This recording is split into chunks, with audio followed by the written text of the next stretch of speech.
Las visitas al Papa por parte de las candidatas Xóchitl Gálvez y Claudia Sheinbaum han generado múltiples reacciones, muchos comentarios de todo tipo, posicionamientos diversos, casi como si el Papa Francisco fuera a votar o fuera un factor determinante en las elecciones en México.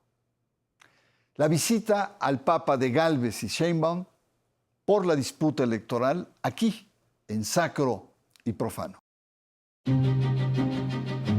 Xóchitl Gálvez, candidata de la coalición opositora Frente Amplio por México a la elección presidencial de este año, y Claudia Sheinbaum, candidata presidencial de la alianza oficialista Morena, PT Partido Verde, se reunieron en privado y por separado con el Papa Francisco.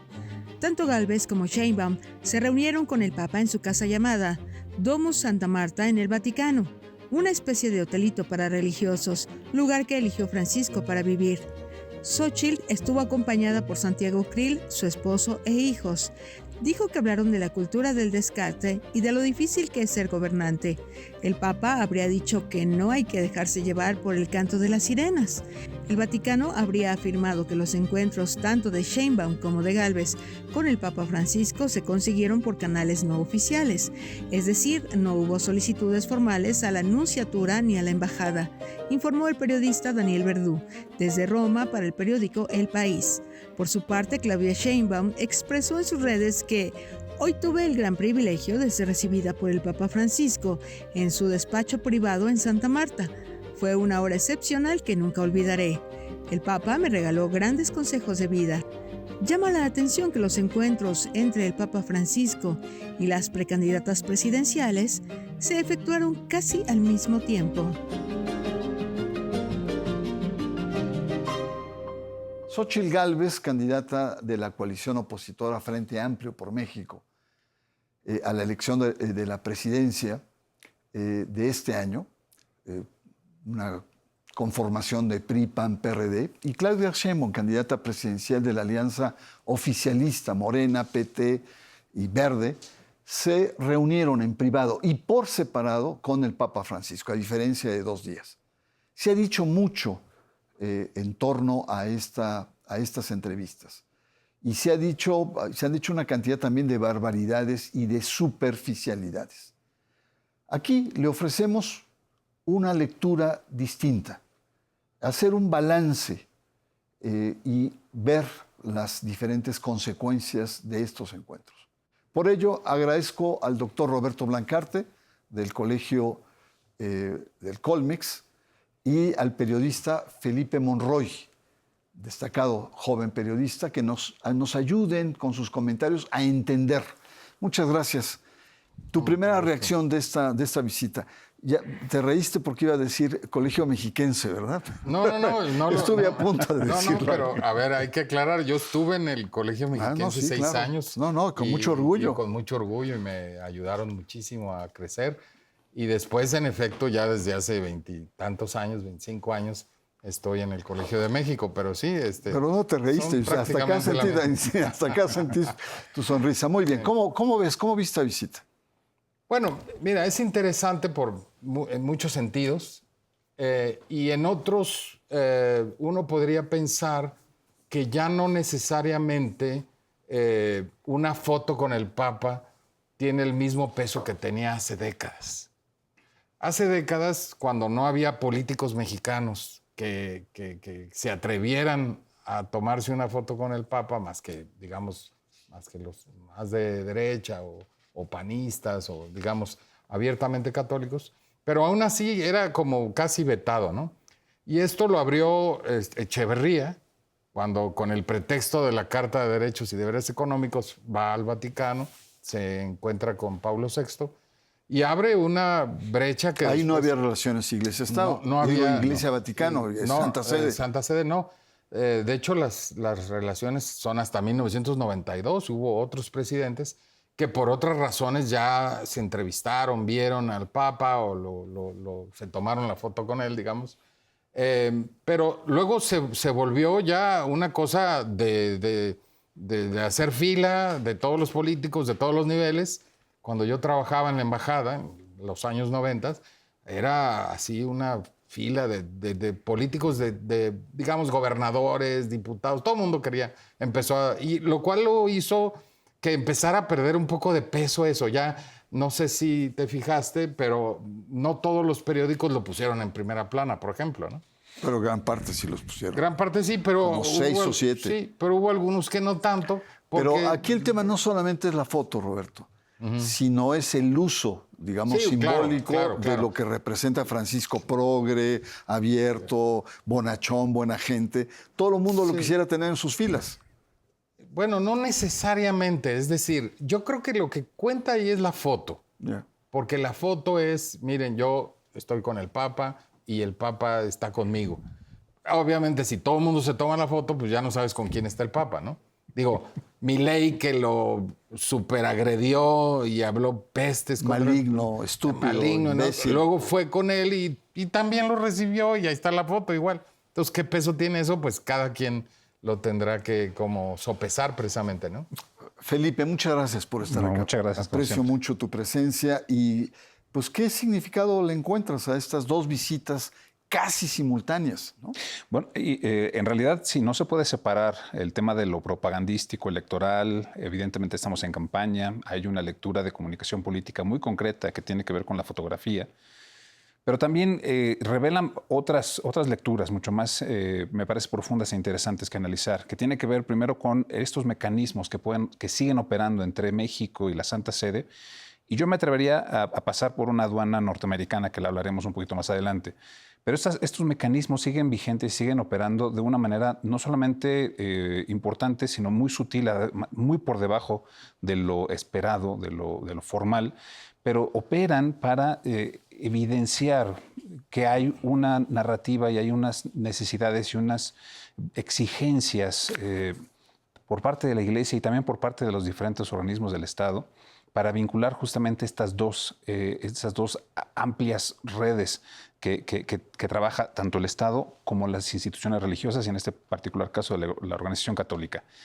La Iglesia Católica está trabajando en unos niveles muy sutiles todavía, no solamente en las relaciones Iglesia-Estado, evidentemente, sino también en la conformación de una agenda necesaria para el país y que pasa invariablemente por la elección de la próxima presidenta de México.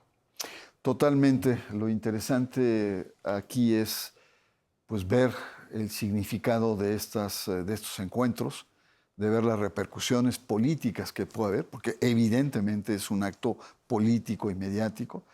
La hipótesis, Roberto, es que esas fotos han, digamos, sobre todo en esta época donde de internet, etcétera, las fotos ya no son tan fuertes, pero los significados siguen así. Y lo que tú planteas, es decir, la agenda que tiene la propia Iglesia, que ya no es solo la local, que es el vínculo con el Estado, sino, al parecer, una estrategia de vínculos con la sociedad. Y eso es lo que estaría también planteándose. Vamos a una pausa, vamos a un breve corte. La visita al Papa de Gálvez y Sheinbaum por la disputa electoral. Todo esto aquí, en Sacro Profano.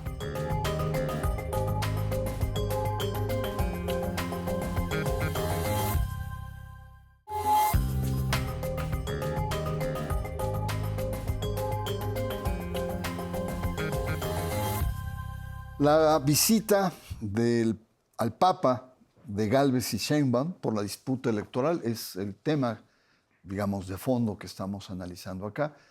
Y si me permiten un brevísimo comentario, es interesante ver cómo llegaron ahí.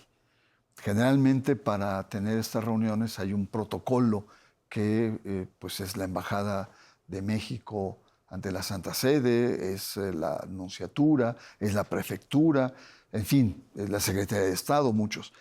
Y lo que salió primero como rumor es que ninguno de estos instrumentos fueron factor decisivo para esta entrevista. Fueron más bien, al parecer, resortes privados que facilitaron esta visita, ¿no? Entonces es muy interesante ver cómo, por un lado, al parecer la familia Mariscal Servídje, en el caso de Xóchitl, pero también los Suleimán tuvieron un papel destacado para que esta entrevista se diera además en tiempo récord, porque francamente fue casi de 2 o 3 días. Entonces es muy interesante, como decía Rey Ceroles, ¿no? La forma es fondo, ¿no? En este caso es interesante ver por qué. Pues porque hay vasos comunicantes de actores de poder privado que siguen teniendo una fuerza inaudita en Roma. Felipe, ¿cuál sería tu opinión? ¿El Papa podría convertirse o es ya en un factor electoral? No, sin duda, siempre ha sido, no solamente por el tema de la fotografía y por la manera de poder presumir al Santo Padre como un aliado o una bendición, ahora que también se pusieron de moda que las bendiciones se deben o no se deben dar en ciertas circunstancias, pero incluso la pura presencia del político junto al pontífice ya le da como este halo de acompañamiento, de arropamiento al político, a sus ideales, a todo lo demás. En México, sin embargo, sabemos con mucha claridad que ha habido muchos estudios al respecto sobre que algunos de los valores religiosos no necesariamente impactan en las decisiones electorales de los ciudadanos. Sí impactan quizá algunos discursos de índole moral y ético en el electorado, que tienen que ver con el bienestar, la seguridad social, por supuesto la igualdad, la democracia, la libertad, pero no en el estricto sentido las figuras religiosas, ¿no?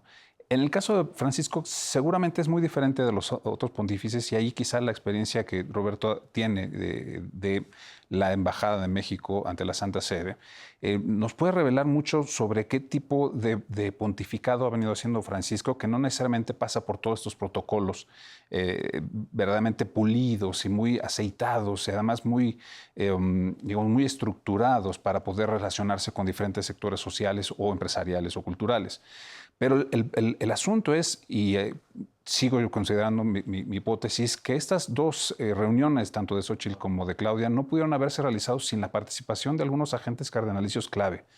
Y no solamente por la posibilidad de sentarse con el Papa a la fotografía, sino también porque sucedió en medio, bueno, el miércoles fue miércoles ceniza, a una agenda apretadísima, pero sucedió el martes y el jueves. Es decir, había cierta programación. No necesariamente quiero decir que estuviera muy anticipado, pero sí hubo allí algún acento muy particular de algún mecanismo pontificio o cardenalicio que les ayudó.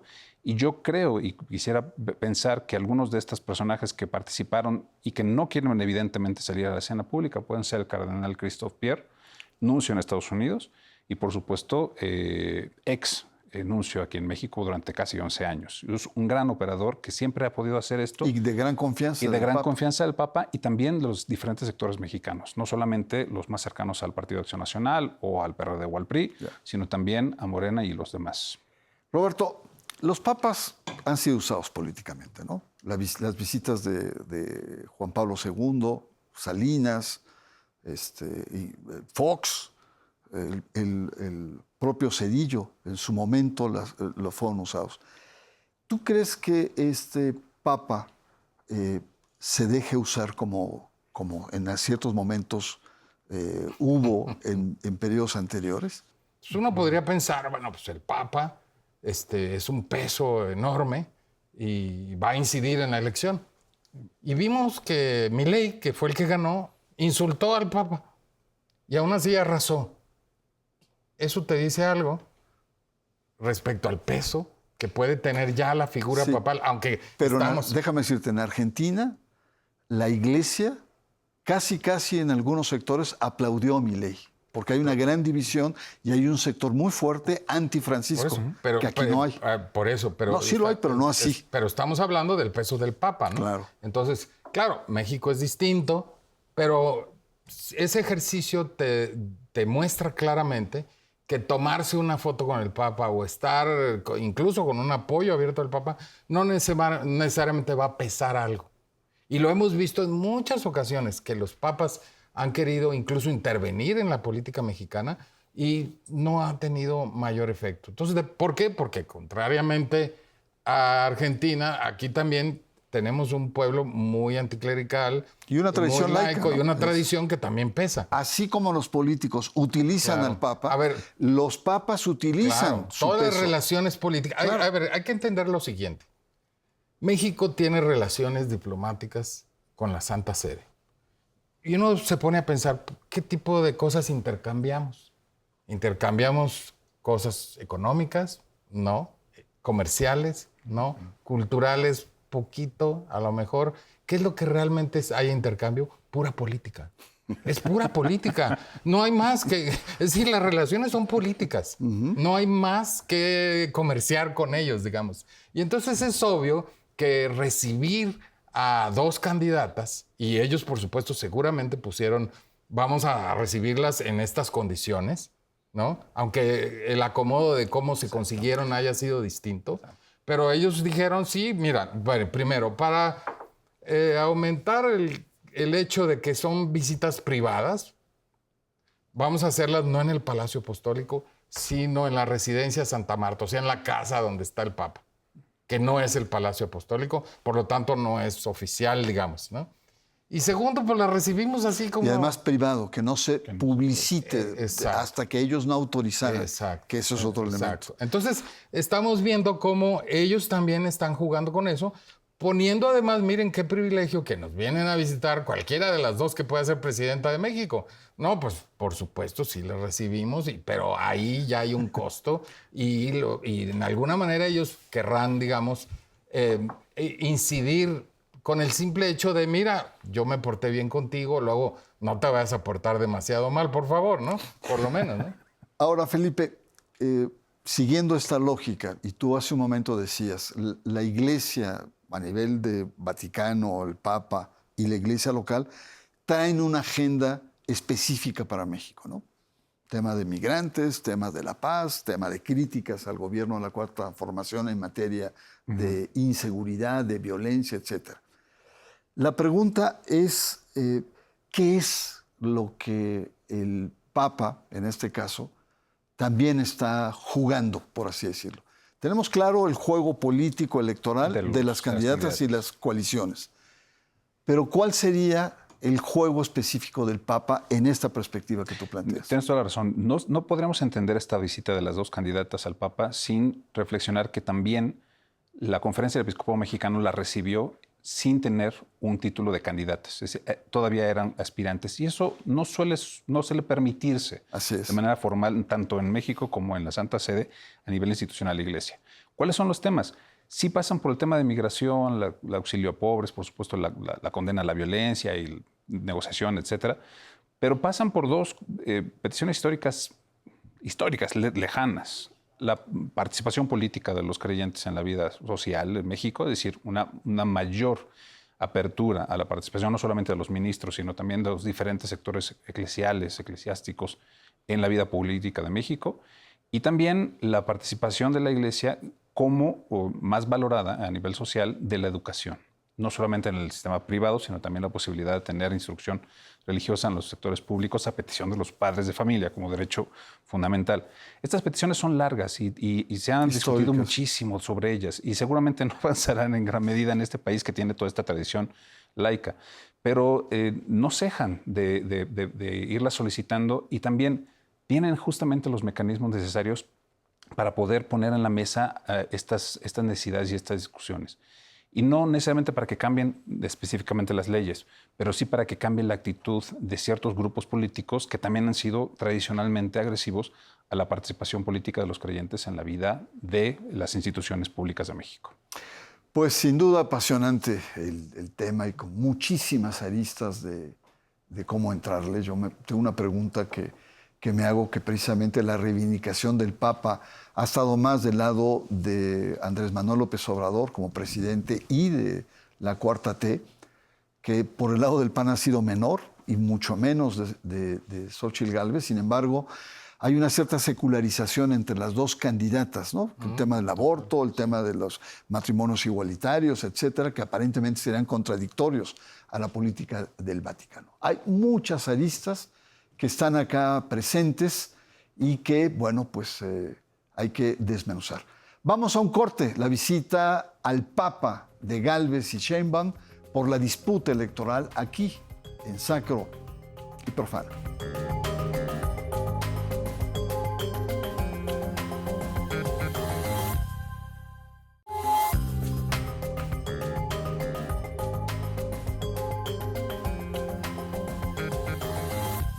Llegamos a nuestro último bloque, nuestro tema, la visita al Papa de Gálvez y Sheinbaum. una visita de corte político electoral. Ese es el tema central y ha habido muchos comentarios sobre el tema que más bien abren grandes cuestiones. Felipe, quisiera conocer tu comentario sobre si tú crees que este proceso electoral estará salpicado de este tipo de cuestiones político-religiosas, ¿no? Sí.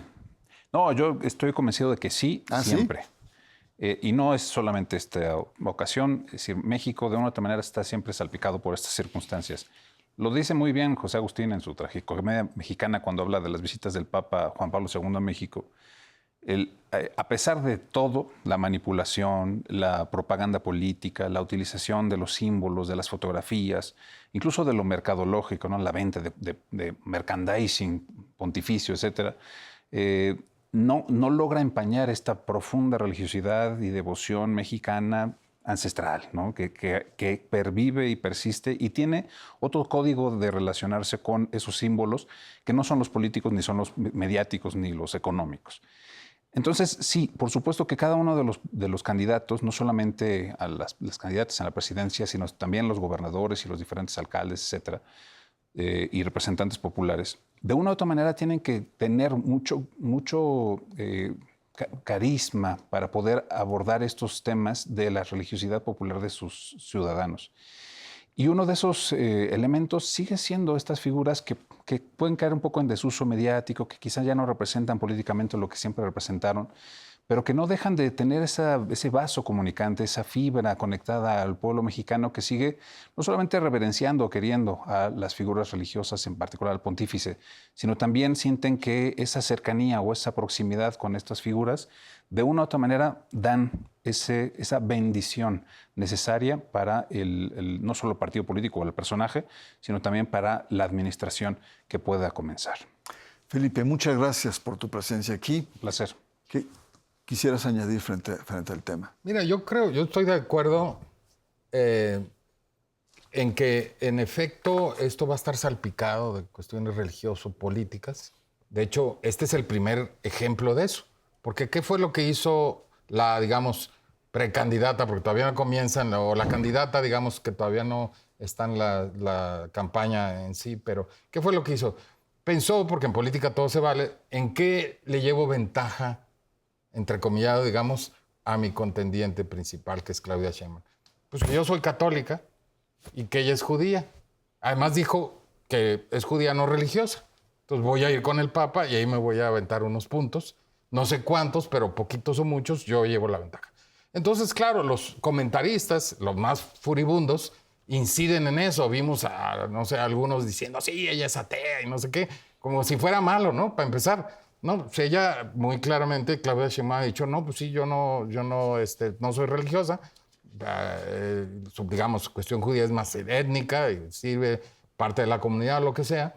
Pero entonces están obviamente buscando esos puntos. Y Claudia Sheinbaum dijo, sí, pero a mí no me la va a ganar, ¿no? Está bien que yo no sea católica, pero eso no quiere decir que no me puedo reunir con el Papa como se reúnen muchos líderes políticos, sean o no católicos. Entonces, claro que la disputa está ahí y están buscándose esos símbolos que les pueden ganar pocos o muchos votos, ¿no? Yo creo que no tantos, pero en fin, en eso están. Y eso es parte del asunto. Ahora, no es lo único, va a seguir habiendo más intervenciones, porque falta ver qué dicen los líderes protestantes, los líderes evangélicos, todos los otros de que no les gusta una o no les gusta la otra, aunque en realidad en materia social, en materia de derechos de la mujer, como tú bien mencionaste, el aborto, matrimonio homosexual, son muy parecidas las posiciones de ambas candidatas. Y no importa si una es más católica o es católica a su manera y la otra no lo es, ¿no? Pero ciertamente lo vamos a ver mucho más frecuentemente en esta campaña, pero no es la primera vez. Hay que recordar que Fox empezó sacando la imagen de la Virgen y lo regañaron y lo multaron y no sé qué. Hace 25 años. Estamos hablando de un cuarto de siglo donde eso ya empezó a ser moneda corriente, ¿no? Roberto, muchas gracias por tu presencia y el esfuerzo de venir desde tan lejos. De la hermana República de Coyoacán. Gracias. Pero a mí, ¿saben lo que me da un poco de coraje? Que mientras la sociedad se está secularizando con una tradición laica, etcétera, La clase política se está reconfesionalizando y creen que al tener algo religioso le van a dar a sus electores porque tienen principios, porque tienen fondo, ¿no? Y no es cierto. Es un error muy antiguo, desde que los candidatos a los municipios, a las diputaciones, iban a visitar a los obispos. Así es. No, y la ciudadanía le reclamará autenticidad y congruencia. Con esas dos ahí cosas. tenemos otro tema para seguir y los invitamos para que sigamos sintonizados aquí en Sacro y Profano. Buenas noches.